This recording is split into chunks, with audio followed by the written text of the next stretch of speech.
And so, of course, Charlie Munger is a kind of sort of a half deity in the world of value investing. So it's a very good place to start this conversation from. But before we do that, my first question for you, Stephen, how does someone decide to become the world's expert in Hong Kong immigration law? It doesn't strike me as something that sort of a typical career goal that someone in his 20s would think that's what I want to specialize in. I'm sure that life sometimes brings you to choose one road over another, and you end up specializing in a very narrow field. And one thing that I'd be really curious to know about is how do you ended up? How did Hong Kong immigration enter your life? The first real lesson in business that I had was about 94, something like that. I'd been in practice straight out of the law school, starting in 1993. And I looked around and I could see that I was, at that point, as a legal consultant, I was really just being a sort of a poor man's alternate to a solicitor, charging on the basis of my time. And I just thought that was a really poor business model. It didn't jive with me completely. So then I read a book by Al Rees called Focus. And in that book, I learned that to be successful, you need to specialize in one thing. And I was doing all these other things at the time as a legal consultant. I was incorporating companies, doing trademarks, advising on labour law, this kind of stuff, and doing some immigration at the same time. And when it came to me that I should be focusing, I looked around in the marketplace to see if there's anybody that was actually positioning themselves in the immigration business, and there wasn't. It was all kind of ad hoc at that point, other professionals doing it. So the book Focus made me realise that I need to focus on one thing. So that's really how that came about.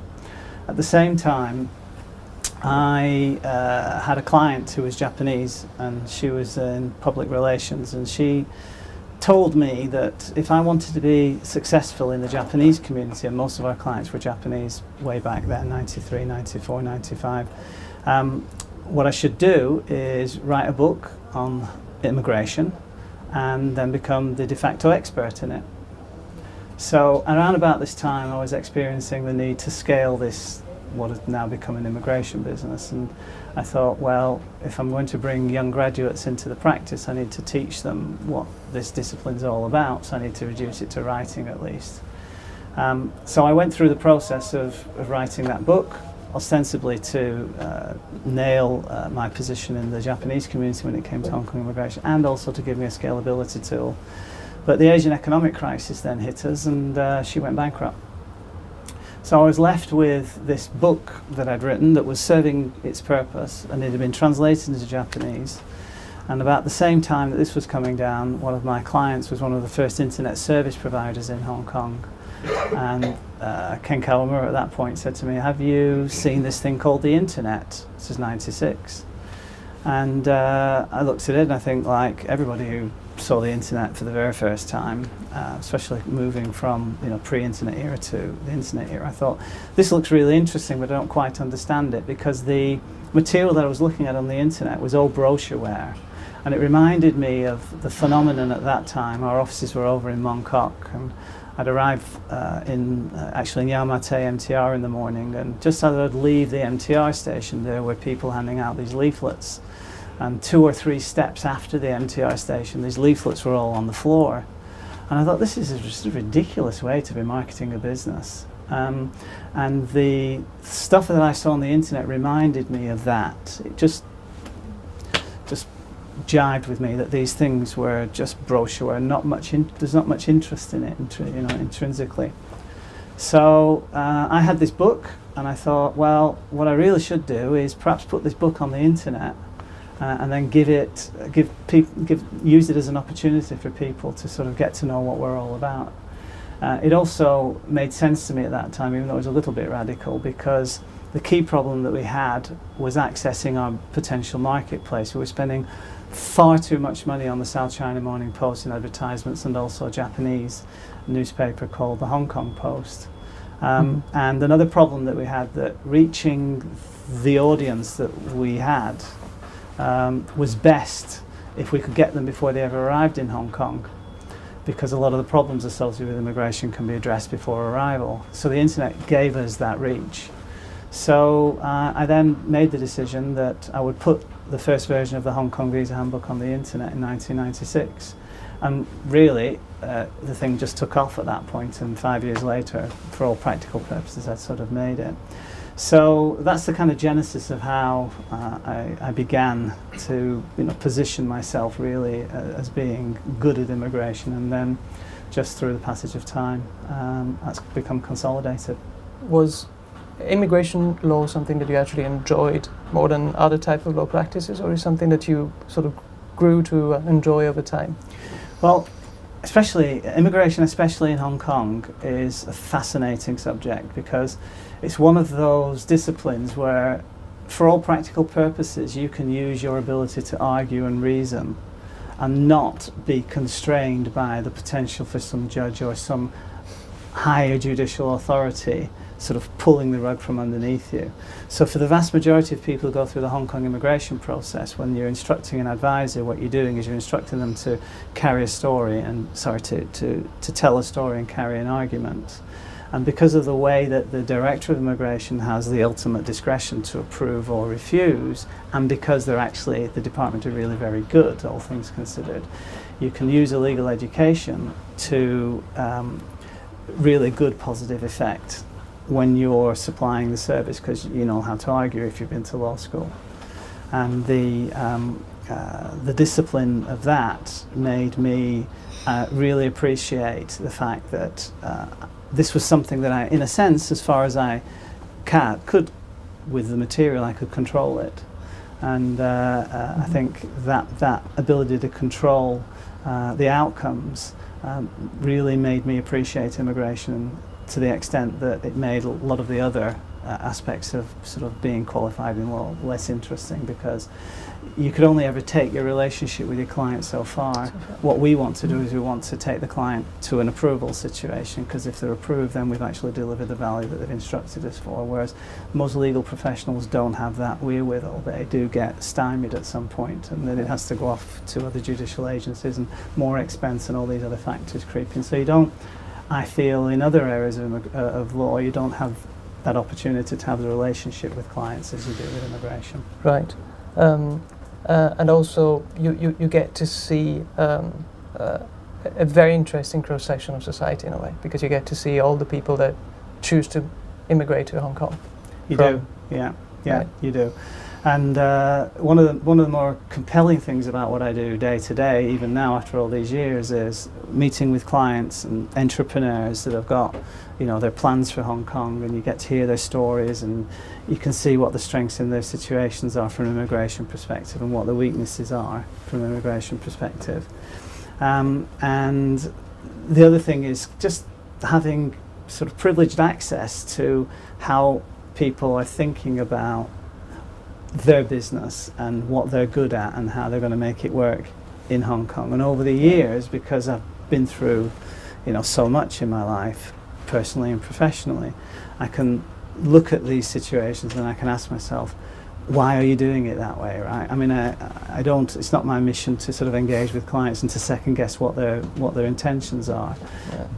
But over time, you see some really, really good business models and some really, really shabby business models, and it never comes as a big surprise to me. Sometime later, when we've got clients approved, they haven't actually achieved what they were hoping to achieve, because there's something wrong with their business models. Was like being being an entrepreneur, being a builder of businesses, something that was always part of the plan for you, or is something that you grew into through your experiences? Well, I was a late developer, so I didn't go to law school until I was 27. Right. And I finagled a place at the LSE to do law, which, given that I didn't graduate from high school, was a bit of a surprise for me, to be honest. Right. And the experience of the experience of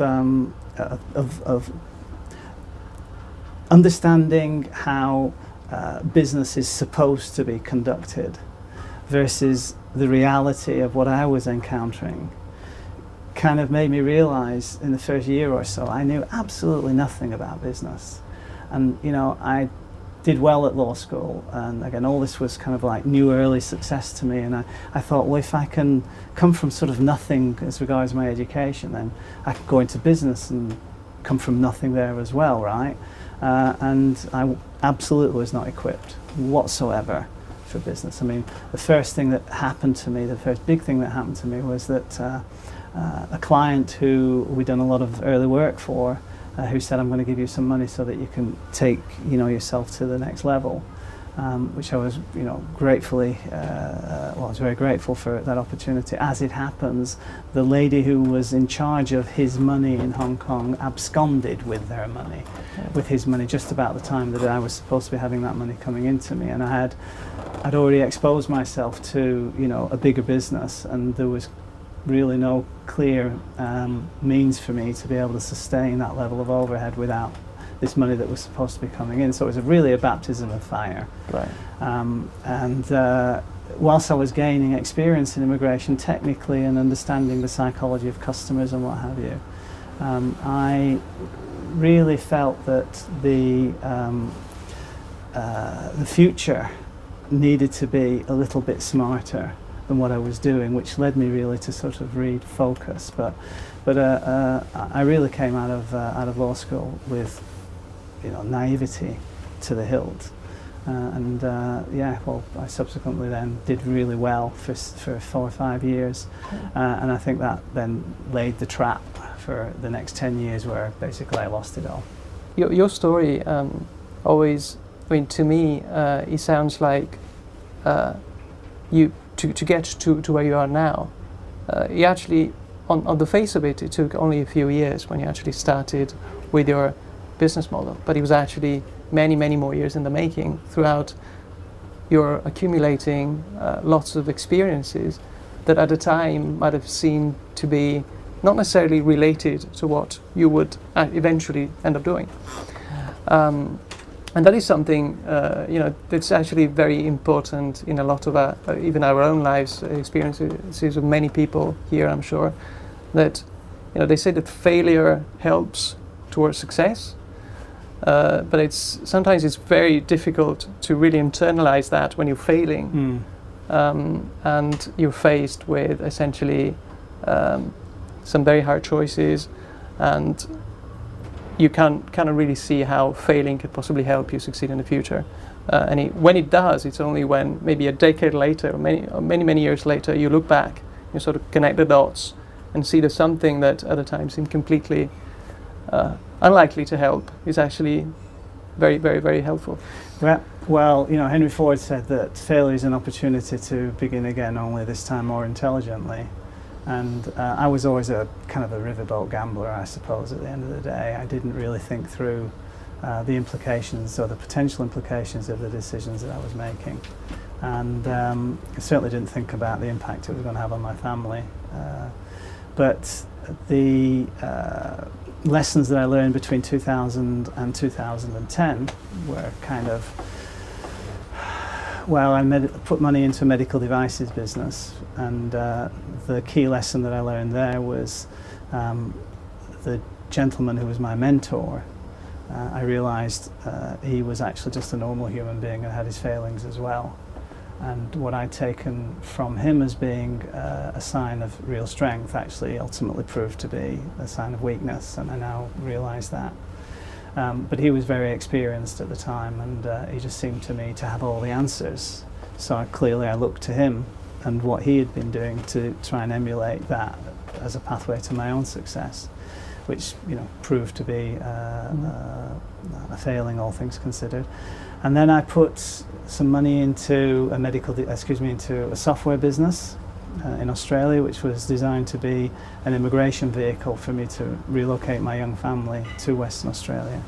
And the $1.5 million Australian dollars later of mine and other people's money and 7 years worth of experience, I kind of realized that you can't expect your customer to change their behavior. And that was an absolute clarion call to me, because systematically what we'd done is we'd taken Microsoft Outlook, which is a great piece of software, but it can't be used by normal human beings because it was designed by people who have an engineering-centric view of the world and they've got propellers in their heads. But if you understand the constituent parts of Microsoft Outlook, all the elements that you need to have present for a really good, efficient organizational tool are there, you can kind of turn it into a filofax, if you will, so to speak. And we spent all that money and all that time and all that effort and energy in truly understanding how to solve that problem, and it was a real problem. The problem is that the solution lay in people making a tiny change in their behavior, and they wouldn't even do that. And so all of that effort, all of that energy, all of those resources, all of that passion just was worth nothing at the end of the day. So it was 7 years of sort of, lessons in sort of understanding that. The other interesting thing about that for that business model for me was it gave me an opportunity for the first time to think about building a perfect business model. I'd always understood that there were opportunities to have a perfect business model conceptually, but I wasn't experienced enough really to think about it in the right way. And with Orla, that was the name of the business, we essentially had, for all practical purposes, the perfect business model. We might have adjusted the pricing somewhat. In hindsight, we probably would have wanted to give it away for free. But even though we did this major project, at the end of it all, it wasn't successful because people wouldn't change their behavior. And if you want to be successful in business, dealing with people, you've got to deal with people on their terms, not on your terms. You can't foist externalities onto people. They've got to receive your offering in whatever it is in a way that resonates with them, and then if you can do that and you can inject other aspects into it, you can create something very close to market alignment, and that's what we experienced in the Hong Kong Visa Centre subsequently. But the genesis of that thinking really was in what I learned during the early years. And do you think in 2000, was that when you started on this project, on the Orla project? 2002 is when I put the Orla project together, but the microservice project started in 98. 98. Yeah. So could that be that technology also changed over this decade, and so they actually gave you more and more tools to be able to connect with your audience at least in a different way? Well, certainly in terms of Orla, the technology was definitely changing, but we didn't fail because the technology was changing. As I said, we failed because we expected people to change their behaviour. And so how did you take that lesson to build a tool and a set of, a system to learn from your customers how they actually behave? Because that's something, of course, nowadays all internet businesses try to do, and they succeed or fail, many of them mainly based on this fact alone. Yeah, I didn't really approach it that way. By the time we got to 2010 and I'd lost my first immigration business because I did a deal I should never have done in the first place, and then as it happened after the fact, I spent 2.5 years consulting to the world's largest corporate immigration firm and learning all about their strengths and their weaknesses. But when I'd gotten through sort of all of that, what I was left with was the lesson from 1996 to 2000, which is, if you put content on the internet, you will create relationships with people. So coming into the 2010 year, when I was thinking about the Hong Kong Visa Centre, I knew that business model was going to be based on content. The main difference between 2000 and 2010 was the way that the internet had improved. You could now deliver, because of bandwidth and processing power and everything else, you could now deliver really feature-rich content. If you can deliver feature-rich content, that gives you a whole array of new things that you can do to, deliver value to people, because people want to receive material in lots of different ways. People like to read stuff, they want to work with perhaps infographics, some like video, some like podcasts. All of that in the first version of the Hong Kong Visa Handbook wasn't possible. Mm-hmm. So because I could now approach the new immigration business on the basis of content with with the ability to deliver feature-rich content, I'd kind of gotten something new there. And at that point, it was a case of, what do I not know? I know about the psychology of the immigration customer, and I know the technical aspects of immigration, and I now know that we can go through, you know, a variety of different content development techniques, and we can produce content in different ways. I know all of that, but what do I not know? And it was what I didn't know that made me rush off to the internet to do all the research that ultimately led to the various facets of the Hong Kong Visa Centre business model today, because it's all out there for you. So it never ceases to amaze me, you know, that, you know, the answers to all your questions are there. You just need to know what you're looking for. And at law school, they teach you two things. They teach you how to find stuff, and they teach you how to think. So going into the project of the Hong Kong Visa Centre, once I'd kind of nailed the medium and the material, as it were, it was a case of, right, what is this internet thing really all about? And what I discovered was so mind-bogglingly simple that I think it was inevitable we're going to sort of, you know, end up where we are today, really, all things considered. Describe that perfect business model that you use for VCC now. Well, it's an ongoing work in progress, right? So the perfect business model anticipates that if information on the internet is going to be free, you may as well own free. And so by publishing, you're able to own free. And then put yourself in the shoes of your customer and you say, right, if I'm wanting to have a relationship with the provider of this content, what are all the obstacles that could possibly exist to you having that relationship? And so thinking that through, you come up with things like an irresistible offer. So our customers get a double your money back guarantee. So if you put a double your money back guarantee on the table, you're sending two messages, right? You're sending the message that I'm in the trenches with you because my interests are now aligned with yours. And also, I'm sending this message that, you know, if I say that you're going to get approved, then really you should get approved, right? But I'm not the government. I can't guarantee anybody's going to get a visa. But clients genuinely feel that, you know, we're in the trenches with them because our interests are aligned. So that kind of thing. And then other aspects, for example, the idea virus, which is a Seth Godin concept. Hong Kong Visa Geezer is my idea virus. That's what I propagate. That's what people remember me as. That's what they remember the experience that they've had on our websites as being Hong Kong Visa Geezer. It's social proof, recognizing that, you know, the science of persuasion, so to speak, needs to be injected into your business model. So if you look at our websites, you'll see we've anticipated all of Caldini's work, and of course Charlie Munger's work as well. So there are a myriad, you know, little facets that get injected into the business model over time and that incrementally represent the perfect business model. We've got two additional things that we need to do, which we'll have in place by first quarter next year, and then I think we'll probably be as close to the perfect business model, I think, as we can get.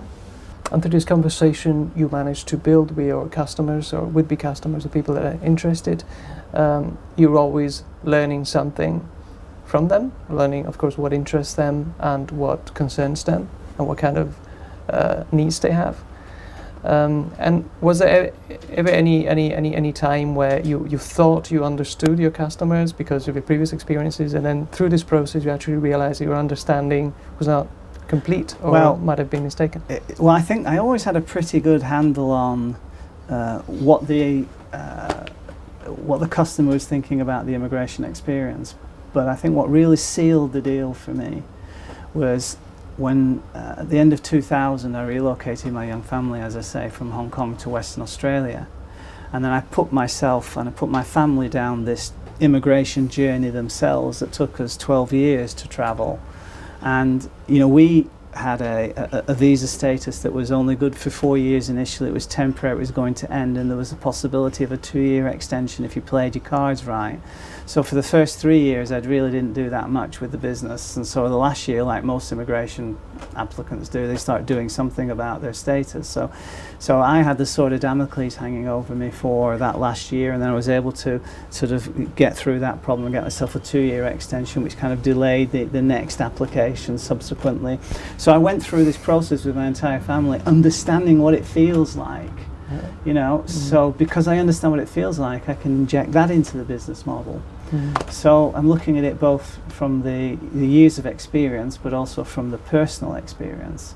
What does it feel like, and what are people expecting at this juncture, and what can I do to deliver exactly what it is that they need at this juncture, so that they're getting value that means something to them, that is something that I can reasonably deliver and still make decent money out of it, so that I can continue to deliver the free value to most people anyway. Yeah. I mean, you were mentioning your 200% guarantee, which I think is a stroke of genius in a way, because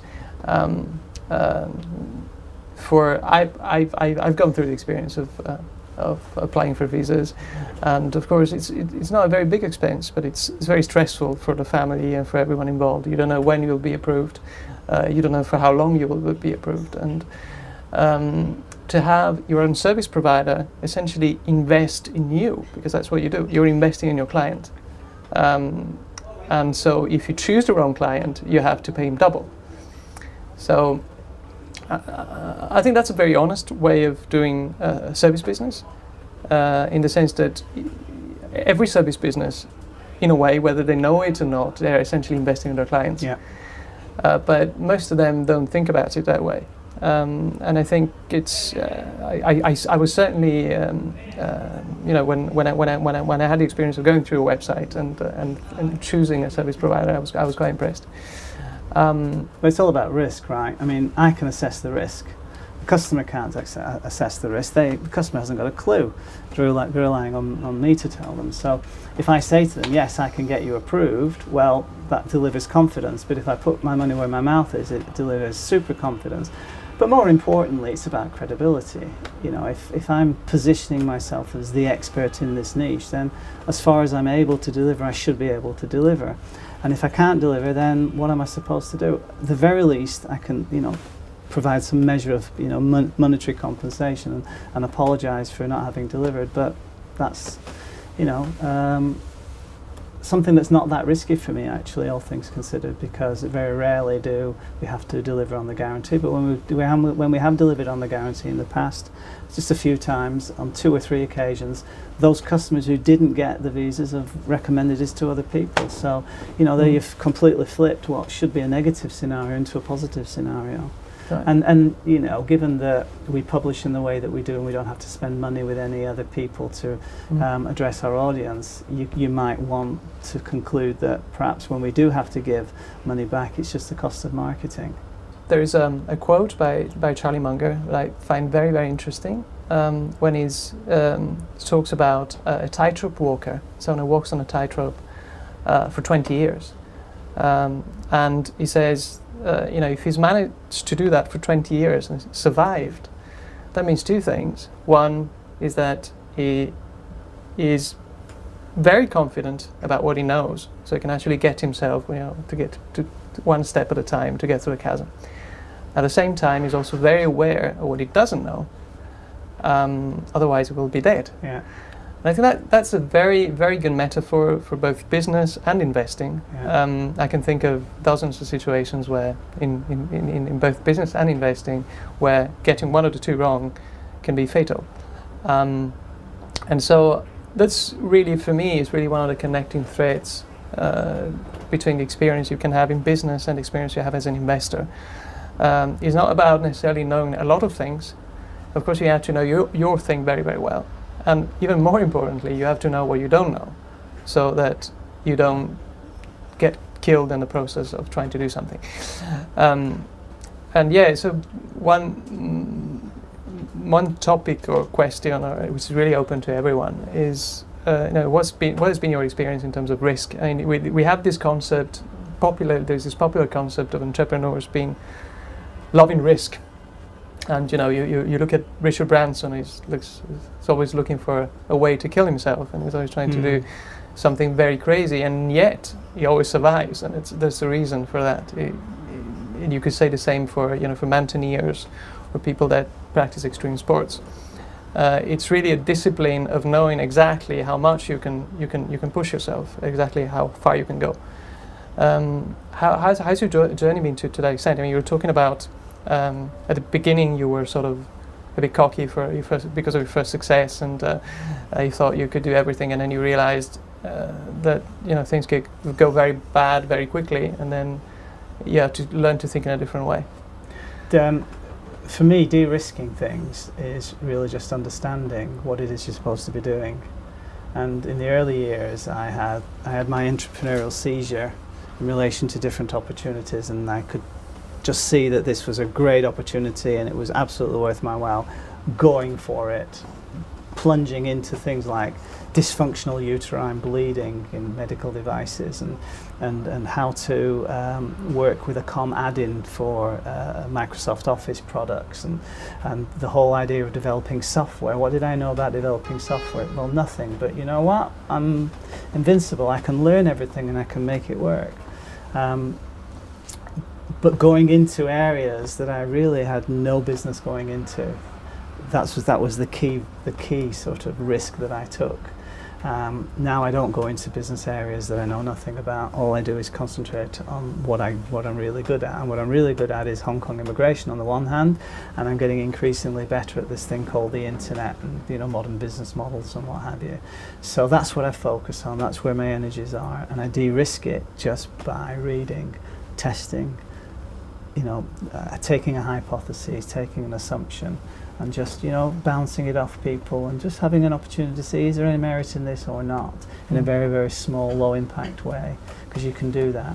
So now it's really just a question of, okay, what have I built so far, what have I learned, what have I discovered really as a result of having a unique business model and having relationships with our clients and our tribe, if you will, and how all of that gives me what I need to validate what I'm doing and thinking, and then I'm going to incrementally improve it. So what ideas have I got about this? What do other people say about this? Have people been successful with this in the past? Is it something that I should be pursuing?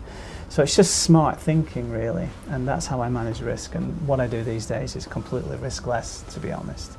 So you also mentioned the way you engineered your process. In a way, you spend some amount of time producing content regularly at the time, but the rest of the time is really free to think about how to build a business model, how to service, well, of course, how to solve clients' problems. But that's a way of engineering an efficient process. Yeah, and I've got two skill sets, right? I've got immigration and I've got this nascent emerging skill set about the modern internet. And the big lesson that I've learned really in the last couple of years, it's about the audience. If you've got the audience, then essentially you can do anything with them. Now the audience for Hong Kong immigration is by implication very small. It's a valuable audience, but it's very small. The stuff that we're doing today, for example, and some other talks and materials that we've been developing in sort of a documentary format, I'm turning into, in a sense, a marketing vehicle for the Hong Kong Visa Centre. That is by bringing what we're doing in the Hong Kong Visa Centre to the attention of the world, if you will. But more importantly, I think the lessons that we're imparting by telling that story is an opportunity for people to learn, and that then creates a wider audience. I think the audience for the storytelling aspect of the business is much bigger. And I'm not so much worried about how we monetize that audience. That's really of no concern to me, because experience has told me is that once you get the audience, the opportunity to monetize present themselves organically. And so, that's really how I'm augmenting everything that I've learned on the immigration side into, the stuff that I'm thinking about bigger and sort of more widely. Because I see there are lots of experts on the web that are, talking about content marketing, and they're talking about doing things in interesting ways, and talking theoretically about Peter Thiel's ideas and the like. But it's not immediately apparent to me that there's anything really sensational emerging. And I'm not suggesting that we're sensational, but I'm suggesting we're a decent story that's falling, into a bit of a vacuum. And I think that there are some very interesting opportunities for us going forward to move into logical adjacencies, as Hayden Shaughnessy would have it, and then sort of move beyond that, and then potentially taking the lessons of the Hong Kong Visa Centre in a sort of an MVP type way and then apply it potentially into the jurisdictions going forward. The one thing that I'm not going to do is teach anybody anything. In immigration or own people's problems. In immigration, you make your money by solving people's problems, owning their problems. After 20 odd years of owning people's problems, I don't want to own people's problems in the future. Immigration's okay, that's a known quantity, but in the future, any business model that emerges out of the stuff that we've learned about over the last few years will definitely not involve teaching anybody anything, or businesses where we have to go on to own people's problems. I suspect if we do anything, we'll move into businesses and apply all the lessons that we've learned, and seek to emulate what we've done in the Hong Kong Visa Centre into those niches. You were talking about monopoly as being a dirty word usually in most people's conception, and of course, being in Hong Kong, we do experience occasionally some of the effects of monopolies in certain areas. But in your case, especially in the case of an internet business, I think it's a very interesting subject because, you could take Google as probably as the prime example, as having a virtual monopoly on search. And what they've done is, in a way, not too different from what you have done in a very small area, in the sense that they've mapped a tree of knowledge by answering all the possible questions. Every Google search is a question in a way. And yet that is a type of monopoly, as it were, that has created a lot of value to users. And there are things that we can do today. I can learn literally answers to my questions in half an hour, just asking very direct, very specific questions on Google and getting my answers. And your case is, in a way, similar in the sense that if I want to know everything about my very specific situation in Hong Kong immigration, I go to your website, download, go through the process, and I'll get the answers that I need. So it's an interesting type of monopoly. Value investors love monopolies because they can see what the business is going to be like in 10 years because they kind of conceive, or somebody going through the expense and the effort of replicating that monopoly. But usually, the economic effects of monopolies are not that good on society because you can abuse a monopoly position. What are your views on that? And you were saying this way of thinking is kind of a relatively new thing, and where do you think your business model should be going towards? I don't think we can abuse any monopoly that we end up attaining, and that's because in the internet era, one bad instance of your reputation coming under fire, and you're done. Mm-hmm. You're done. So actually, monopoly positions give you an opportunity, they keep you honest. The internet is, what do they say? How does it go? That sunlight is the great disinfectant. So because you've got complete transparency and everybody can talk to everybody else, you have no opportunity to misuse your so-called monopoly. And in any event, if your monopoly is based on this idea that you want to help people answer their questions and solve their problems for free, and understanding that what people actually buy from us is not a visa label and a passport or avoidance of queues at the immigration department. What people are paying for is peace of mind.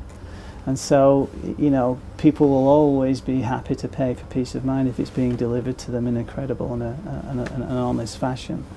So, I look forward to one day having a monopoly over this space. Of course I do. But the mission is to be respectful of the privilege of having achieved that in what is a very simple way, sort of what really boils down to, and then continue to focus on what really counts, which is delivering value to the customer. If you've got that in play, then you never have to worry about potentially losing a monopoly or abusing your sense of monopoly. we founded the Hong Kong Visa Centre business model on Charlie Munger's philosophy of treat other people like you yourself would hope to be treated. So our customers are treated that way, our staff are treated that way. That's the only internal policy that we've got. And if you have that, then the culture of potentially seeking to abuse a monopoly position, I think, just isn't going to happen. So is it really possible to build a successful business based and founded on the golden rule, the idea of treating your customers as you would want to be treated, and really make this a central part of your business model for your employees as well? Well, I don't know anybody else that's doing it. It doesn't suggest that nobody else is doing it, and we've done more than $2 million altogether in sales since we started. In the last year, $1 million has come from that, and the fact that you've got a business that is clearly of value to people, and the fact that you've got something that's novel and interesting and is kind of the age and resonates with people, I think that really just puts you in a very good, solid position, whatever niche you're in, as long as that niche is sufficiently robust enough for you to make a proper business out of it. And so for us, the niche is sizable and robust enough for us to have, ultimately a dominant market position. But as I say, if what you're doing is delivering value across the board and concentrating on the one thing that people are actually paying for, I think success is inevitable, really.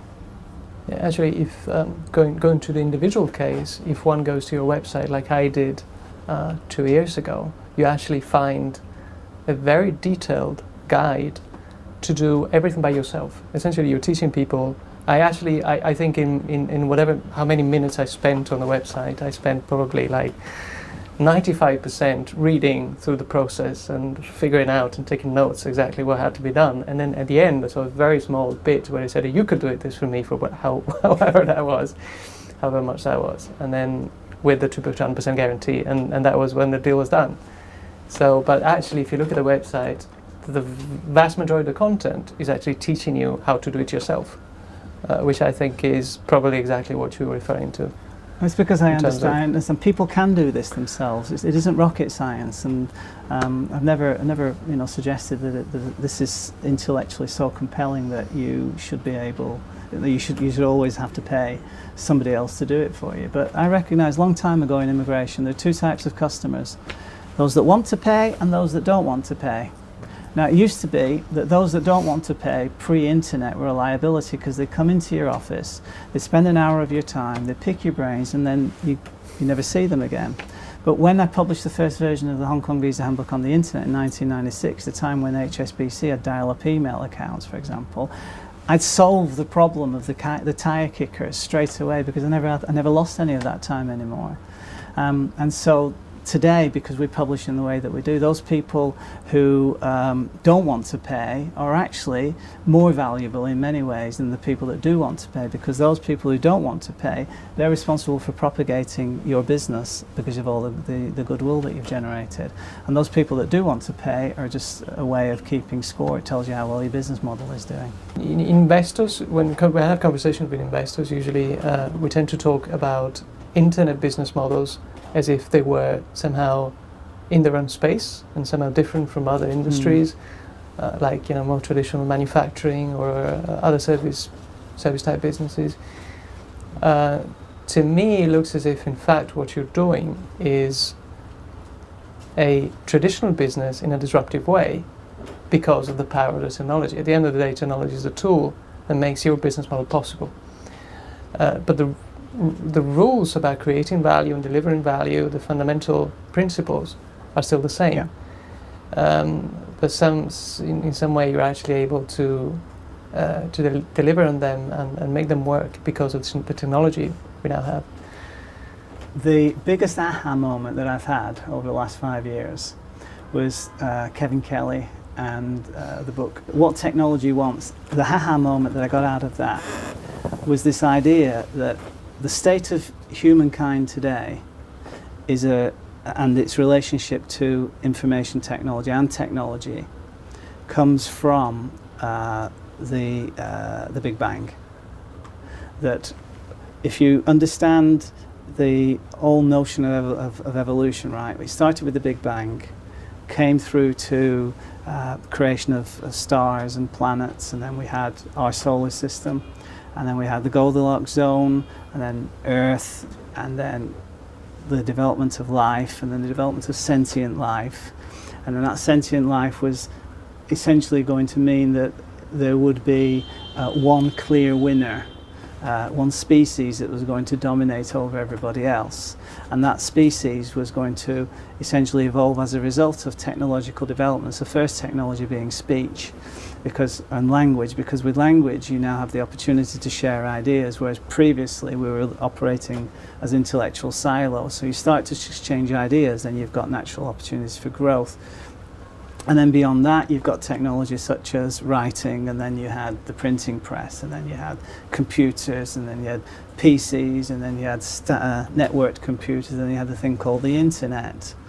And so if you think about where we are going as a species, and the use of technology that we have, and Kevin Kelly talks about something called the technium, and the technium describes the total technological experience that humans have. If we were to lose all of our historical technological developments, what we have, we were to lose it overnight, we would perish as a species. We would get, we'd freeze to death, we wouldn't be able to eat, the viruses would get us, and all the rest of that stuff. So we've mastered technology to the point that the technium is what we are, it's who we are. And then you understand, we've cracked the DNA code now, and now you can fuse the biological with the physical. And while all this is going on, we've built this huge platform called the internet, which is this big, huge computing machine, and we're increasingly, as a species, plugged into that computing machine. And if you know that you're plugged into that computing machine, and you as an individual are going to that computing machine looking for whatever it is that you need in order to progress yourself as humans, then what you can do is you can create a proposition on that huge machine, and like we did in our instance, we publish to that, we anticipate what people's questions are, and because we know what those questions are going to be, we can provide answers, and we create those relationships. And so essentially what you've got is this huge machine that we're all evolutionarily destined to become a part of in one way or another. And right now, 25 years after the advent of the internet, there are wide open opportunities to go into a particular niche, understand the psychology of human beings, that they've got an interest in the material in that niche, and then address the concerns and questions and problems that the human beings have in those particular niches. And then as Tapsot says, disaggregate and reaggregate value, do things, do new and interesting things that have always been done traditionally in an old way. So I think to look as internet separate from real business is to misunderstand the nature of what's really happening. We now live in a connection economy, we don't live in an industrial economy. And the reason why the major corporations are just unable to really make changes to the way that they operate is because they don't have the internal wherewithal to appreciate what's going on and to reinvent themselves. I mean, the capital structure is not like that. Organizational structure is not like that. If you've been successful for 100 years or whatever amount of time your industry has been doing things in that particular way, you don't have the frame of reference to approach it in a new and interesting way. So as I said, Kevin Kelly really turned me on to this idea that the internet is this machine that we're all plugged into, and as Don Tapscott says, inevitably, it's just a matter of time, all businesses will necessarily be internet-based businesses. Doesn't matter what we want to do about that. The internet will play a major role in it.